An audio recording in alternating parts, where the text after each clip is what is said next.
हाथी और 6 अंधे व्यक्ति। बहुत समय पहले की बात है, किसी गांव में 6 अंधे आदमी रहते थे। एक दिन गांव वालों ने उन्हें बताया, अरे आज गांव में हाथी आया है। उन्होंने आज तक बस हाथियों के बारे में सुना था पर कभी छूकर महसूस नहीं किया था। उन्होंने निश्चय किया, भले ही हम हाथी को देख नहीं सकते, पर आज हम सब चलकर उसे महसूस तो कर सकते हैं ना। और फिर वो सब उस जगह की तरफ बढ़ चले जहां हाथी आया हुआ था। सभी ने हाथी को छूना शुरू किया। मैं समझ गया, हाथी एक खंभे की तरह होता है। पहले व्यक्ति ने हाथी का पैर छूते हुए कहा, अरे नहीं, हाथी तो रस्सी की तरह होता है। दूसरे व्यक्ति ने पूंछ पकड़ते हुए कहा, मैं बताता हूँ, ये तो पेड़ के तने की तरह है। तीसरे व्यक्ति ने सूंड पकड़ते हुए कहा, तुम लोग क्या बात कर रहे हो, हाथी एक बड़े हाथ के पंखे की तरह होता है। चौथे व्यक्ति ने कान छूते हुए सभी को समझाया, नहीं नहीं, ये तो एक दीवार की तरह है।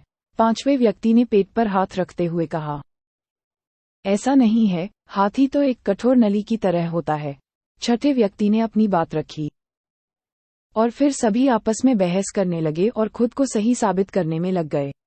उनकी बहस तेज होती गई और ऐसा लगने लगा मानो वो आपस में लड़ ही पड़ेंगे। तभी वहां से एक बुद्धिमान व्यक्ति गुजर रहा था। वह रुका और उनसे पूछा, क्या बात है, तुम सब आपस में झगड़ क्यों रहे हो?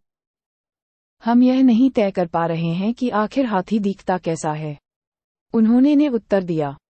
और फिर बारी बारी से उन्होंने अपनी बात उस व्यक्ति को समझाई। बुद्धिमान व्यक्ति ने सभी की बात शांति से सुनी और बोला, तुम सब अपनी अपनी जगह सही हो। तुम्हारे वर्णन में अंतर इसलिए है क्योंकि तुम सबने हाथी के अलग अलग भाग छुए हैं, पर देखा जाए तो तुम लोगों ने जो कुछ भी बताया वो सभी बातें हाथी के वर्णन के लिए सही बैठती हैं। अच्छा, ऐसा है, सभी ने एक साथ उत्तर दिया। उसके बाद कोई विवाद नहीं हुआ और सभी खुश हो गए कि वो सभी सच कह रहे थे। दोस्तों, कई बार ऐसा होता है कि हम अपनी बात को लेकर अड़ जाते हैं कि हम ही सही हैं और बाकी सब गलत है। लेकिन यह संभव है कि हमें सिक्के का एक ही पहलू दिख रहा हो और उसके अलावा भी कुछ ऐसे तथ्य हों जो सही हों।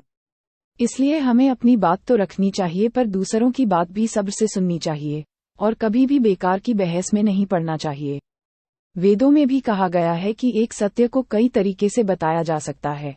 तो जब अगली बार आप ऐसी किसी बहस में पड़े तो याद कर लीजिएगा कि कहीं ऐसा तो नहीं कि आपके हाथ में सिर्फ पूंछ है और बाकी हिस्से किसी और के पास हैं।